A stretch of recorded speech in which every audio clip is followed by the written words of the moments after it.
So today we'll discuss the rise of Agritech 5.0, what it means for ag, and how we can harness the power of innovation with emerging tech to create a more sustainable, resilient, and productive food system. So to start off with, it would be great for each of you to just share a little intro and what you're working on and how that aligns to our discussion. Cool. I'll start then. I'm Nico. I'm part of the investment team at Food Labs. We're a Berlin-based venture capital fund. We're investing at the very early stage, so pre-seed and seed investments usually. We always say we invest along the whole food value chain, so literally from farm down to post-consumption and food waste, what we've just heard about.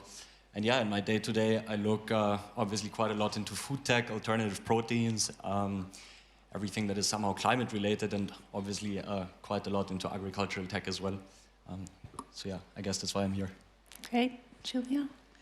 Hi, everybody. I'm Giulia. I work at Fall Line Capital, where I'm a member of the investment team and director for ESG and Impact. Fall Line is an ag tech, food tech venture fund, as well as a farmland investor based in California. Firm's been around for 10 years now. And we're working across the ag tech and food tech space. We like to say we invest in hardware, software, biotech, and food tech. And of course, as you can imagine, that covers a lot.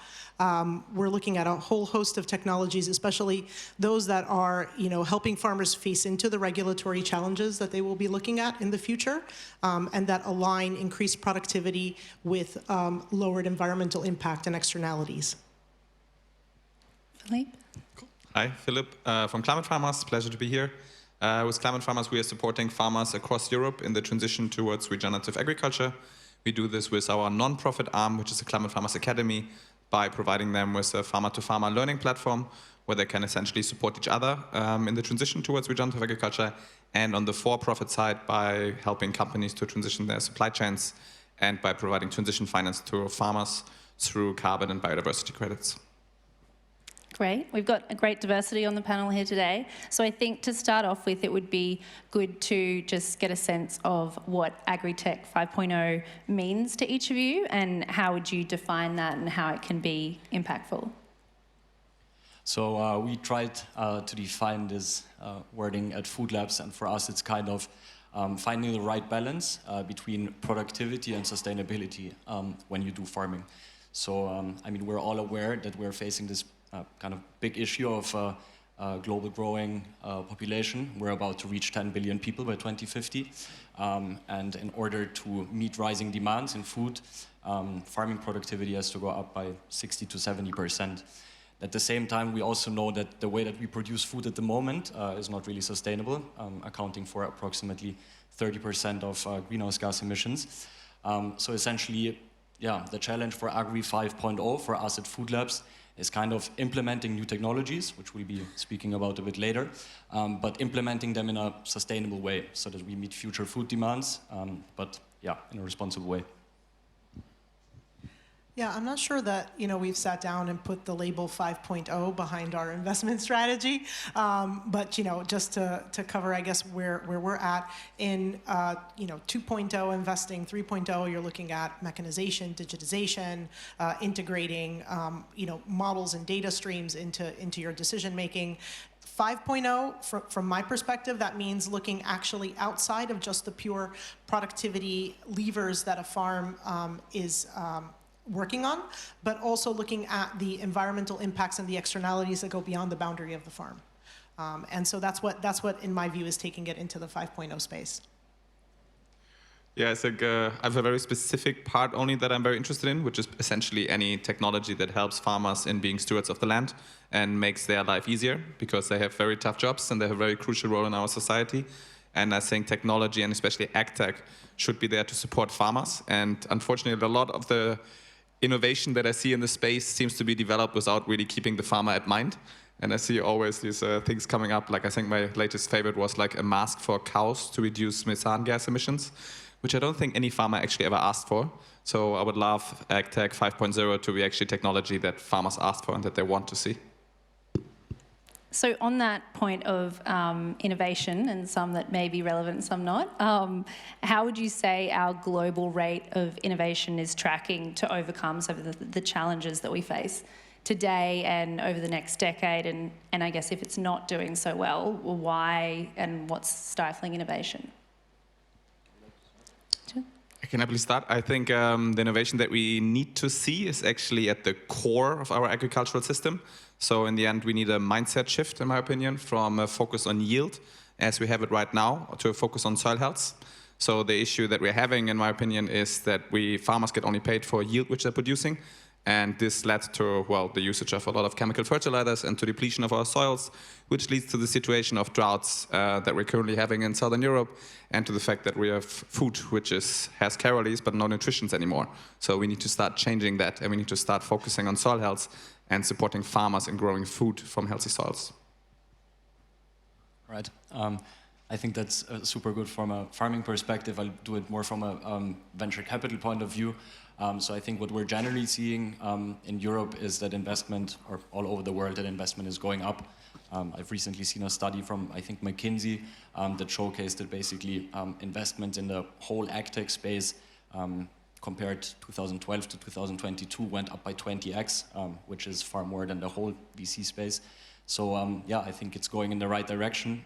A recent deal room report that we published together with them showed that in the year 2022 alone, there was more than 560 million of capital invested in sustainable agriculture in Europe. So I think generally speaking, at least from a VC point of view, we're moving in the right direction. On the other hand, and I think this is a very interesting point that you brought up in the beginning, is that there can be as much venture capital investment as there is, but in order to be really successful, we have to speak to the farmers and actually understand the farmers. And this is probably something where we're still lacking behind as an industry. There's a lot of capital deployed, but in many cases, probably not in the right solutions or technology. And I think I'm going to try to marry both perspectives, because Fall Line, though we're not farmers, we do own farmland, and the profitability of the tenants who rent our land is very important to us, for various reasons, including the business model of the fund. And we're also agtech investors. So, what I see when it comes to technology adoption is not necessarily that there's a shortage of innovation. Maybe some of the innovation is not necessarily very farmer tailored, but where I see a really big gap is that when we talk about adoption of the innovation, we're often looking at farms as averages, so composites of what could happen over time. And I'll give an example from the adoption of, let's say, Regen Ag roadmaps, which is not necessarily a technology per se, but when you look at regenerative agriculture, for example, what does it cost a farmer to adopt cover crops? Okay, you might see the cost curve for growing cover crops over time, and it gets cheaper because you get better at growing them, and then you might see the yield curve. First you're going to get a dip because you're not very practiced at it and you don't really have the system optimized, and then it gets better over time, and so then you end up with a payback curve for the adoption of that practice. But I think here is where we really need to de-average what that looks like, because while your average curve might say, oh, okay, putting in a cover crop becomes a profitable thing to do after 3 or 4 years, the variance in any one year can be such that, for example, if you have a drought in the spring that you've planted a cover crop, and that cover crop takes away the moisture that you need to germinate your main season crop, you might have significant yield loss on that main season crop. And in that moment, that average curve doesn't matter if you've put your business at risk. And so our fundamental understanding of the trade-offs that farmers need to make when they decide whether to adopt an innovation, and the risks that they face and how we can take those risks off the table, ultimately needs to get a lot sharper and much more clear from a data standpoint too. Absolutely. And on that note of variability, which agriculture is known for, I think it'd be good for context just to step back a little bit, and I guess if we reflect on the last few years in terms of the tumultuous period that we have been experiencing, it has certainly shown some of the failures within our supply chain and the challenges that we've had to overcome. So if we look, what would you say are the top 4 challenges facing the global food system? And secondly, the major transitions required this decade next, that will essentially shape the agriculture of tomorrow, which we're discussing. Right, I guess that's a topic that we could speak about for quite some time. To mention one, for example, with we've been speaking, or it has been spoken about before in the morning, basically food security and hunger. There's still a huge issue. Food security, basically getting back to the first, or to the point that I mentioned in the beginning. By 2050, there are going to be 10 billion people that we will have to feed somehow, with a food system that is at the moment not working and not sufficient to do so. And at the same time, we're still facing this huge issue of hunger, with I think more than 700 million people facing or suffering from hunger on a daily basis. So to get to the second point of the question, basically how can we overcome that? I think one keyword here is we have to build more resilient food systems, probably. For example, if you look at what happened here, or what is currently happening with the Ukraine war, we have to move towards decentralizing the way that we produce food, instead of being reliant on one or a few countries or one or a few players. Each country or even each region should try to be able to self-sustain them. This can obviously come through making farmers even more efficient, which is the most obvious thing to do, but this can also come through other things. For example, we look quite a lot into vertical farming or indoor farming solutions. So this might be a second part to the solution of making the whole system more resilient and decentralizing the whole food system. Okay, I'm going to start with a premise saying, provided that your farm has a stable, high quality, and reliable source of water. Okay, so if you're farming in an environment where that's a given and it's well managed, not just on your farm, but at a regional aquifer level, then I would say, the four challenges that I've been thinking about are the farmer demographic transition. So we know that farmers across the world are aging, especially Europe, North America. It's getting above 58, 60. I don't know where the number is going to come out with the next census of agriculture, but it was 57 already, I think, in 2017. So then secondly, supply chain decarbonization, and I say specifically supply chain decarbonization, not necessarily farm level decarbonization, because I think there is a question in my mind as to how much farms can contribute to decarbonization. But supply chain decarbonization will put pressure upstream, so going toward the farm to reduce emissions. I would say more generally, reduction of the negative externalities of farming are an area where there's increased scrutiny. So you have the task force on nature-related financial disclosures coming into play. And we know that globally agriculture and biodiversity collide in unfortunate ways. And I would add on top of it, maybe should have mentioned this first, is increased regulatory pressure on farmers that limits what they can do and how they can do it. And so, if you have and are working on technologies that remove some of these constraints because they are novel mechanisms or modes of action that are not traditional chemistry, but yet still are able to very precisely control crop pests and diseases, if you have technologies that can bring a benefit from a yield standpoint while also decreasing the greenhouse gas footprint of agricultural production, these are going to be kind of welcome innovations in the future. I think the first point that you mentioned would have been my major point as well. Like, the biggest issue that we're having is a societal issue. And I should definitely point out here, I don't feel like I can speak for global. We're very Europe-focused. But in Europe, we have a massive issue with appreciation of farmers. Farmers are not very well appreciated in society. Farmers have consistently received less money from the products which they're selling. So, for example, in the German case, the amount of money that farmers get from bread that you're purchasing in a supermarket went down from 40 to 4% over the last 30 years. And as a result of that, young people don't want to get into farming anymore. I grew up in an agricultural context. I went to school in a village with 5,000 people. In my school, nobody wanted to go to farm. It's rather said in school, if you do bad in school, you have to become a farmer. That's messed up. Like, farmers are the backbone of our society. We could all do without less life coaches or less consultants, but we can't do with less farmers. And the average age of farmers in the European Union is 58 years right now. So that means they're 5 years before retirement. And what we need to happen is a large-scale transition towards regenerative agriculture. And farmers who are 58 don't have the energy or the mindset to still do that. So unless we manage to make it attractive again for young people to go into farming and to start changing our food system with the energy that just young people bring with them, we are running into a food crisis on the European continent. I was actually going to bring up some of the comments that you shared when we had chats before today. Philippe, he said it's not sexy to be a farmer.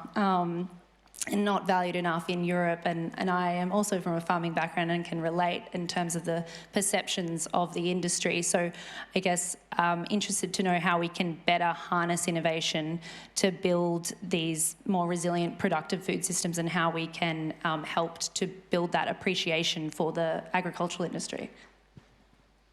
I think in terms of appreciation, a lot of what we're doing with Climate Farmers is storytelling and basically just raising attention to this fact that farmers are not only the ones producing our food, but they're actually stewards of our land, right? And there's a lot of benefits which can come from farming, which go far beyond producing the food which we're all eating. And I think Kiss the Ground did an incredible job there, for example. We were working on a movie back then. We stopped because we never could have gotten Woody Harrelson to play in our movie. So I think that's a very important part. And then the other part is just acknowledging that we should start paying for ecosystem services. And I think this is also where technology is playing a major role, right? In order to pay farmers for ecosystem services such as carbon sequestration, biodiversity increase, soil water storage capacity, we need to be able to measure it. And that's where we need technology to come in order to make it affordable to measure these ecosystem services so that we can start paying farmers for them, so that more farmers have a financial incentive to go in this direction and to actually see their farm as a thriving ecosystem, which is stewarding. And Giulia, what would you say in terms of this Agritech 5.0, what are some of the technologies that Philippe has just mentioned that are grabbing your attention that you think are going to be the most impactful going forward? Yeah, so an area that is I think just emerging is the technologies that help to actually measure the ecosystem services that a farm delivers. I don't know, if we've I would suspect that we're just seeing the beginning of that trend in terms of what the types, accuracy, effectiveness of the measurement techniques and the way that they are innovated in order to deliver more data and more insights in a more robust way. But that market also requires a supply chain that values it, or a country that values it from the perspective of providing incentives for conservation, for biodiversity enhancement, et cetera. To speak to the earlier point that I made about the regulatory pressures, companies that are able to innovate in terms of the type of product that is used to enhance and deliver yield. So ultimately, non-traditional methods to protect crops against pests and diseases are welcome, because they will hopefully be able to sidestep the regulatory requirements around organic chemistry, which is increasingly taken off the market in Europe. And so, SynBio and whether it is RNA or peptide-based solutions, and we have a number of companies in our portfolio that cover that. Additionally, mechanisms by which you can deliver the same sort of benefit, so for example, spraying on a farm, but in such a way that you do it with a lower environmental impact. And here I'm thinking about eVTOL drone sprayers that are able to cost-effectively deliver at scale crop protection products, but without the soil compaction and GHG footprint that comes from running a very large, heavy, waterlogged diesel sprayer across your field. And yeah, Nicolaus, if you'd like to add to that, and also the types of things that, the key ingredients that you're familiar with in terms of what makes something commercializable and in your space. I think there's a couple of major points. So one first thing, and this goes back to Philippe, what you've been emphasizing on a lot, is that we have to speak to the farmer and that we have to be as close as possible to them. So I think one point or bullet point is going to be key in order to enable this transition is basically having technology that is accessible and affordable for farmers. So there is no point of producing high-tech sensors that might use in theory, but then when you try to start selling them, either they don't work for farmers or also they are not affordable for farmers. And I guess this is an issue that we're having in Europe and in the US, but specifically if you look into Asia or if you look into Africa, this whole point about affordability is even a bigger issue than we have here in Europe or in the US. So this being the first one. Then the second one, I think that solutions kind of have to be adaptable to local needs. So it does not make sense, and I guess you know it way better than I do, but it does not make sense to produce a solution which might work somewhere in the middle of Germany, and then trying to deploy the same solution basically in France. Already within Europe, we're going to have an issue, and this is not going to work. And again, getting back to the point, that won't work either if we try to basically use technology that we're using here in Europe in Africa or in Southeast Asia, for example. And then the last one, and again, a point that I'm emphasizing on, that you have been emphasizing on, is basically having this farmer centricity. It does not make sense to work on solutions that might sound cool or where there's a lot of capital deployed already, so it might be worth to start something in that space in order to raise a lot of money as well. But what is really important is to go to the farmers, listen to the farmers, and understand what their actual needs are, and based on their needs and pain points, basically, start working on solutions. Do you have anything to add there, Philippe? No, I think that was a pretty good, Just agreeing. pretty good closing in this case. Yeah. And so when we think about building the agriculture of tomorrow at pace, which we need to do, it requires high impact investment. So when we think of the role of finance, are there alternative ways we could approach agri-tech investment to accelerate this innovation that we're talking about? Are there hybrid models? What should we be doing differently? Giulia, do you want to give it? Yeah, sure. If I can contribute some thoughts here. I mean, where my mind goes is not really so much around how we deploy capital and necessarily the business models that we invest in, but rather how innovation is challenged to make sure that it is delivering value at farm. And I think here a key piece that we need to be very cognizant of is that we need extreme empathy with the farmer in order to be able to understand which technologies are going to work. And ultimately, this empathy is about understanding that person's and their business's appetite for risk, how they see their role and their future. You know, what do they envision for their families? What is their transition plan? And then what value can they get out of the technology today? And if it's a supply chain technology that has to deliver value back, you know, can they appreciably see that value back in a time frame that is acceptable to them? And if we're able to kind of internalize this need for empathy, then hopefully what one would see is that rates of technology adoption go up and the sector remains vibrant. Yeah, I think I would add to that a very interesting field, I believe, is access to land and purchasing of land, because the interesting situation is also that times have changed, right? And it's not anymore that the children of a farmer necessarily want to become a farmer themselves. But unless you're the child of a farmer, you cannot afford to buy 100 hectares, 200 hectares of farmland. Like in the Netherlands, for example, the average hectare costs 80,000 euros. I mean, even if you have a good salary, it's pretty hard to save up the money to buy that.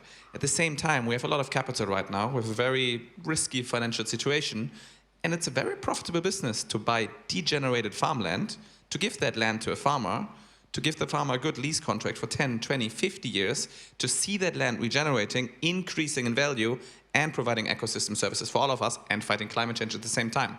So one very exciting project that we're working on is to currently see how we can unlock that capital in order to train farmers in our academy and then give them access to land, which investors have bought, that they can regenerate. Because access to land for the people that are getting excited by Kiss the Ground is another major issue that we're facing if we want to have more farmers basically in our European context. Nicolaus, do you have anything to add in terms of enabling innovation and the way in which we're doing it? Mm-hmm. I think one conversation that we're oftentimes having with startups that we're speaking to is basically the question whether venture capital, from our perspective, whether venture capital is the only way of financing these new technologies and these new solutions. And oftentimes, I guess, I mean, I live in Berlin, where they're in kind of a venture capital bubble, where oftentimes it seems as to be the single source of truth, but the answer is no, obviously it's not a single source of truth.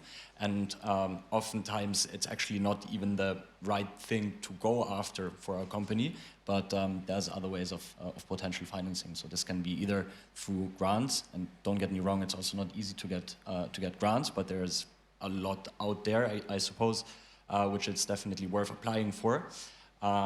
They can be coming from governments. There's been one big announcement been made, I think in Q3 last year, by the US Department for Agriculture, where they basically announced that they're going to spend around 3 billion into the transition towards regenerative agriculture or more sustainable farming. So this is a very good example for that. Or if you look at something that is non-governmental, I think it was the World Economic Forum that started this initiative that is called 100 Million Farmers, where basically until 2030 they want to enable 100 million farmers to make the transition towards regenerative agriculture. So I think one thing that's always worth asking yourself, and again this is coming from a venture capital perspective, is the question, is VC actually the right way to go? And in many cases it's not. It can be a part of the big piece, but there's many other ways of financing out there that are worth looking into. Absolutely, and we might hear some more of those today and tomorrow. So just wondering, are there any questions out there for our panellists?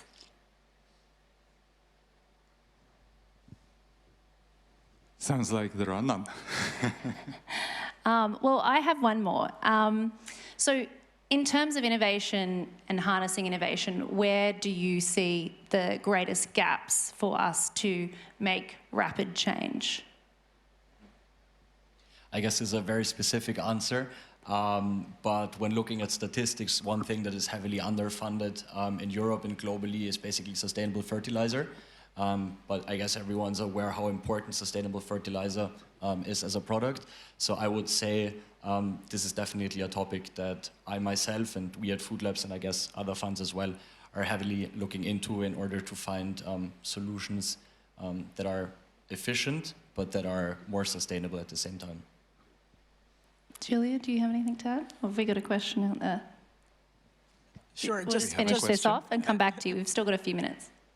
Maybe just briefly here, I would say it's not even an area, it's more technologies that are going all the way to the value delivery to the farmer.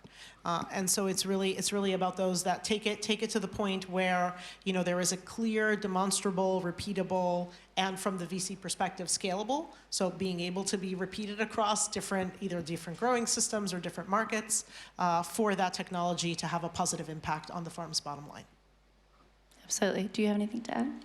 I think probably not a popular opinion here, but in my experience also what I would love to see is more investment in open source data structure.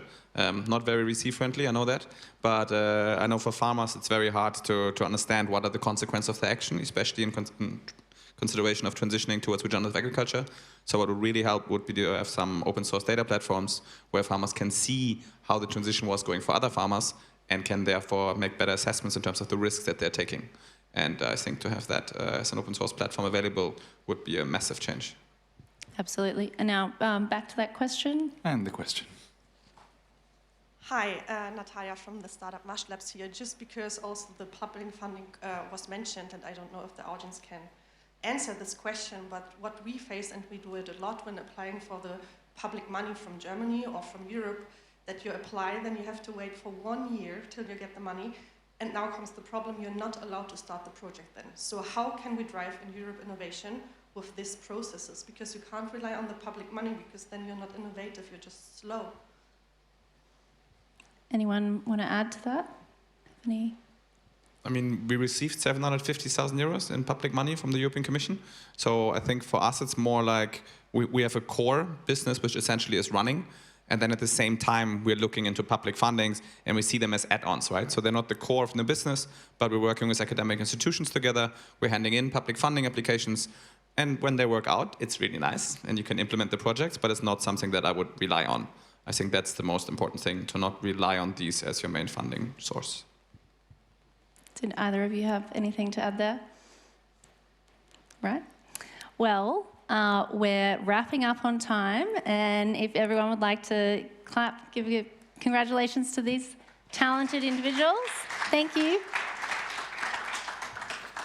Thank you very much, Samantha, also for chairing the discussion.